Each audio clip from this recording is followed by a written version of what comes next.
Next topic है input devices, input इकाइयाँ। Computer system से जुड़ी हुई वो डिवाइसेस, वो इकाइयाँ या प्रणालियाँ जिनके थ्रू यूजर बाहरी डेटा कंप्यूटर सिस्टम के अंदर पहुंचाता है, उन डिवाइसेस को इनपुट डिवाइसेस के नाम से जाना जाता है। कंप्यूटर सिस्टम के साथ जो इनपुट डिवाइसेस ऑलमोस्ट कंपलसरी मानी जाती हैं वो कीबोर्ड और माउस है, जिसे कंसिस्टेंटली हम कंप्यूटर सिस्टम के साथ यूज करते ही हैं। कीबोर्ड के through text data computer system में इनपुट किया जाता है, वहीं माउस के थ्रू इंस्ट्रक्शंस प्रोवाइड किए जाते हैं सिस्टम को। कीबोर्ड और माउस के अलावा भी कई सारी डिवाइसेस हैं जो बाहरी डेटा को कंप्यूटर सिस्टम के अंदर पहुंचाने का काम करती हैं, जैसे स्कैनर, लाइट पेन, को कर्सर, जॉयस्टिक। बहुत सारी ऐसी डिवाइसेस हैं जिसके थ्रू बाहरी डेटा कंप्यूटर सिस्टम के अंदर पहुंचाया जाता है। बात यह है कि जब भी बाहरी डेटा कंप्यूटर सिस्टम के अंदर आएगा तो उस प्रोसेस को इनपुट कहा जाता है, और इस इनपुट प्रोसेस को करने के लिए जो भी डिवाइसेस हमारी हेल्प करेंगी वो डिवाइसेस इनपुट डिवाइसेस कहलाती हैं।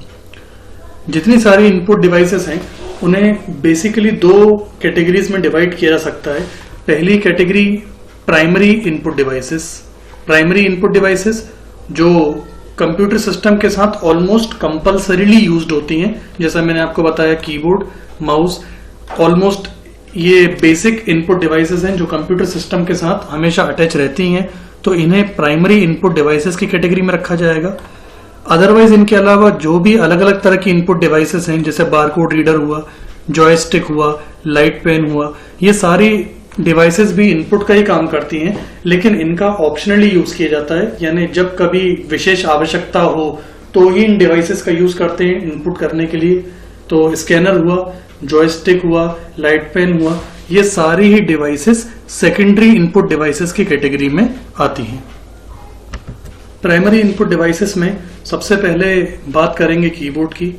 कीबोर्ड कंप्यूटर सिस्टम का, जैसा मैंने पहले बताया, ऑलमोस्ट नेसेसरी डिवाइस है, और टेक्स्ट डेटा इनपुट करने के लिए ये कीबोर्ड हमें फैसिलिटी देता है।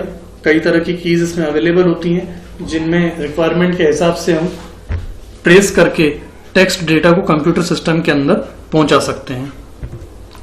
वर्तमान में इनपुट करने के लिए ये सबसे अधिक प्रयोग किया जाने वाला प्रचलित माध्यम है। ये उपयोग करने में अत्यंत सरल तथा अधिक गति से इनपुट करने वाला उपकरण है। ये सारे कंटेंट्स आपके सामने लिखे हुए हैं ताकि आप इन्हें नोट कर लें और समय के हिसाब से, समय रहते हुए नोट्स बनाते चलें। एक्सप्लेनेशन मैं इनका करता जा रहा हूँ। कीबोर्ड कनेक्ट करने के लिए कई सारे एडाप्टर्स अभी तक यूज में लिए जा सकते हैं। एडाप्टर्स मीन्स कंप्यूटर सिस्टम से कीबोर्ड को कनेक्ट करने के लिए इस तरह के कनेक्टर्स की जरूरत होती है। सबसे पहले शुरुआती समय में कीबोर्ड को कनेक्ट करने के लिए इस कनेक्टर का प्रयोग किया गया था। ये सीरियल कनेक्टर इसे कहा जाता है। इसके बाद PS कनेक्टर का प्रयोग किया गया कीबोर्ड को कनेक्ट करने के लिए मशीन से। और अभी यूजुअली, हालांकि कीबोर्ड को कंप्यूटर से वायरलेस तरीके से भी कनेक्ट किया जा सकता है, मतलब बिना केबल के द्वारा भी कनेक्टिविटी कीबोर्ड से की जा सकती है। उसके लिए वायरलेस कीबोर्ड की जरूरत होती है, लेकिन यहाँ पर फिलहाल मैं अभी वायर्ड कीबोर्ड की बात कर रहा हूँ। वायर्ड कीबोर्ड को यूजुअली अभी कंप्यूटर से कनेक्ट करने के लिए इस तरह का कनेक्टर अवेलेबल है, जिसे USB कनेक्टर बोला जाता है, यानी यूनिवर्सल सीरियल बस कनेक्टर। तो कीबोर्ड को कंप्यूटर से कनेक्ट करने के लिए यूजुअली इन 3 तरह के कनेक्टर्स आज तक प्रयोग में लिए गए हैं। कीबोर्ड पर अवेलेबल हम कीज की अगर बात करें तो इन कीज में सबसे पहले हम बात करेंगे अल्फा न्यूमेरिक कीज की। इन सारी कीज में A से लेके Z तक के अल्फाबेट्स, 0 से लेके 9 तक के डिजिट्स और अलग तरह के स्पेशल सिंबल्स इंक्लूड हैं।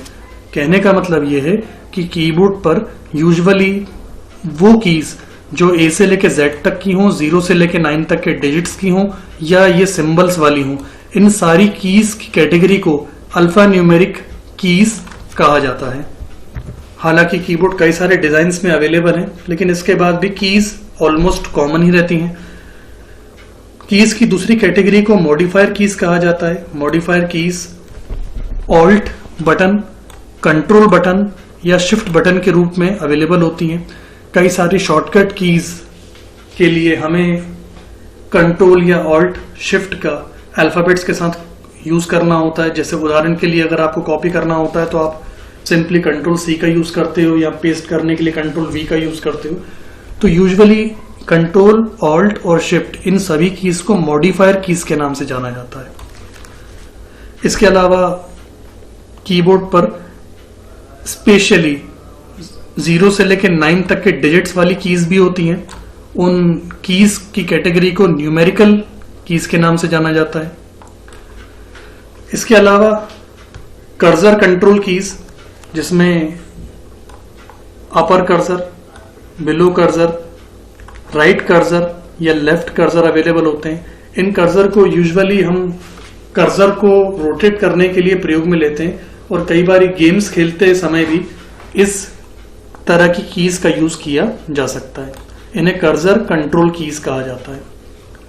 इसके बाद बात करेंगे फंक्शन कीज के बारे में। फंक्शन कीज में F1 से लेकर F13 तक के कीज अवेलेबल होती हैं। यूजुअली इसमें F1 नाम की की हेल्प के लिए यूज में ली जाती है। फंक्शन कीज में हर फंक्शन की का अपना एक स्पेसिफिक वर्क होता है और उस वर्क के लिए ही वो डिवोटेड रहती हैं।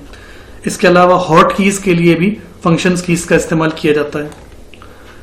इसके अलावा कीबोर्ड में कुछ स्पेशल पर्पस कीज भी अवेलेबल होती हैं, जैसे कि कंप्यूटर को यदि आप थोड़ी देर के लिए स्लीप मोड में रखना चाहें तो स्लीप की का यूज प्रेस कर सकते हैं। इसके अलावा वॉल्यूम की का यूज करके आप नाम से समझ जाइए, वॉल्यूम को कम या ज्यादा किया जा सकता है। तो कुल मिला के कीबोर्ड में जितनी भी कीज अवेलेबल हैं उन कीज को कुछ कैटेगरीज में डिवाइड किया गया है। अल्फान्यूमेरिकल कीज, इसके अलावा modifier keys, numerical keys, cursor control keys, function keys और special purpose keys. Next primary input device है माउस, जिसको भी ऑलमोस्ट कंप्यूटर सिस्टम के साथ अटैच रखा ही जाता है। कीबोर्ड की तरह हालांकि इसके थ्रू टेक्स्ट इनपुट नहीं किया जा सकता, लेकिन माउस पॉइंटर को कंट्रोल करने के लिए इस माउस डिवाइस का यूज किया जाता है। यूजुअली बहुत सारे इंस्ट्रक्शंस ऐसे होते हैं जो कीबोर्ड के द्वारा देना नामुमकिन है या लगभग मुश्किल होता है, लेकिन माउस के थ्रू ये इंस्ट्रक्शंस इजीली प्रोवाइड किए जा सकते हैं। विशेष करके GUI बेस्ड यानी ग्राफिकल एनवायरनमेंट में सारा काम कीज के थ्रू करना मुश्किल होता है। वहां पर तेजी के साथ इंस्ट्रक्शन देने के लिए हम माउस डिवाइस का यूज करते हैं। माउस का यूज करते समय यूजुअली 4 तरह के तरीकों से अलग अलग इंस्ट्रक्शंस हम सिस्टम को दे सकते हैं। जैसे यूजुअली हम क्लिकिंग का काम करते हैं, लेफ्ट क्लिकिंग। कई बार ही जरूरत पड़ने पर डबल क्लिकिंग की जरूरत होती है, तो वो उसका इवेंट अलग होता है। कई बार राइट क्लिकिंग करके हम इवेंट जनरेट करते हैं, कई बार हम लोग ड्रैग करके भी इवेंट जनरेट करते हैं। यहाँ पर जितने भी तरह के माउस अभी तक अवेलेबल हुए हैं उनमें सबसे शुरुआती माउस मैकेनिकल माउस कहलाता था। इस मैकेनिकल माउस में नीचे की ओर, नीचे की सतह पर एक रबर की बॉल लगी हुई होती थी, रबर की बॉल।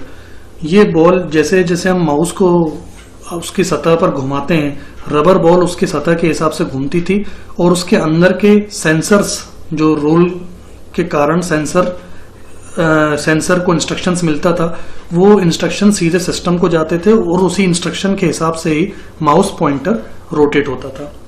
यूं समझ लीजिए कि जैसे अभी के समय में हम लोग यूजुअली ऑप्टिकल माउस का यूज करते हैं।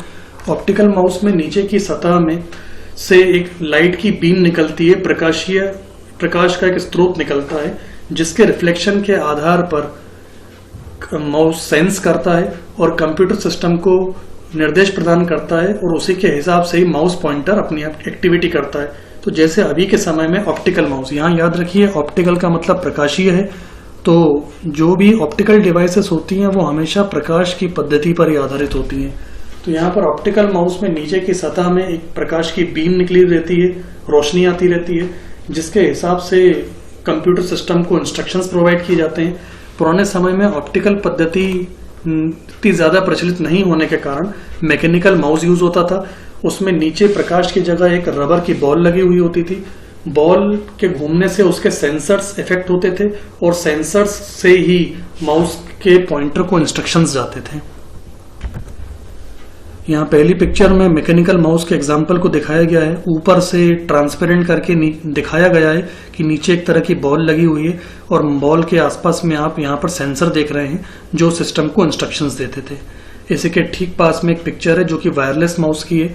वायरलेस माउस यूजुअली ऑप्टिकल होता है और ऑप्टिकल होने के कारण प्रकाश की बीम निकलती है, जैसा मैंने आपको बताया। यहाँ पर ये एक बात और बता दूं कि ऑप्टिकल माउस जरूरी नहीं है कि वायरलेस ही हो, ये वायर्ड फॉर्म में भी हो सकते हैं। फिलहाल तीसरी कैटेगरी माउस की बताई हुई है कॉर्डलेस माउस। कॉर्डलेस माउस जैसा मैंने आपको बताया कि यूजुअली ऑप्टिकल बेस्ड होते हैं, तार रहित। माउस सबसे उन्नत प्रकार का माउस है जो आपको तार के झंझट से मुक्ति देते हैं। यह आरएफ यानी कि रेडियो फ्रिक्वेंसी तकनीक की सहायता से सूचना को संचारित करते हैं यानी सूचना को भेजते हैं। इनमें दो मुख्य कंपोनेंट्स होते हैं, एक ट्रांसमीटर तथा रिसीवर। ट्रांसमीटर माउस के अंदर में होता है जो इलेक्ट्रोमैग्नेटिक सिग्नल के रूप में माउस की गति तथा इसके क्लिक होने की सूचना भेजता है। रिसीवर एक छोटा सा कंपोनेंट होता है, यूएसबी कंपोनेंट, जिसे हमें कंप्यूटर के यूएसबी पोर्ट पे लगाना होता है।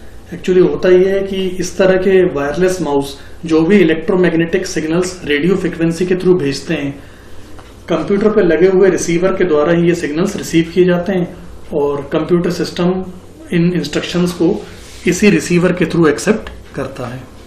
तो ये थे कुल मिला के कुछ माउसेस की कैटेगरी। मैं आपको फिर समराइज कर दूं।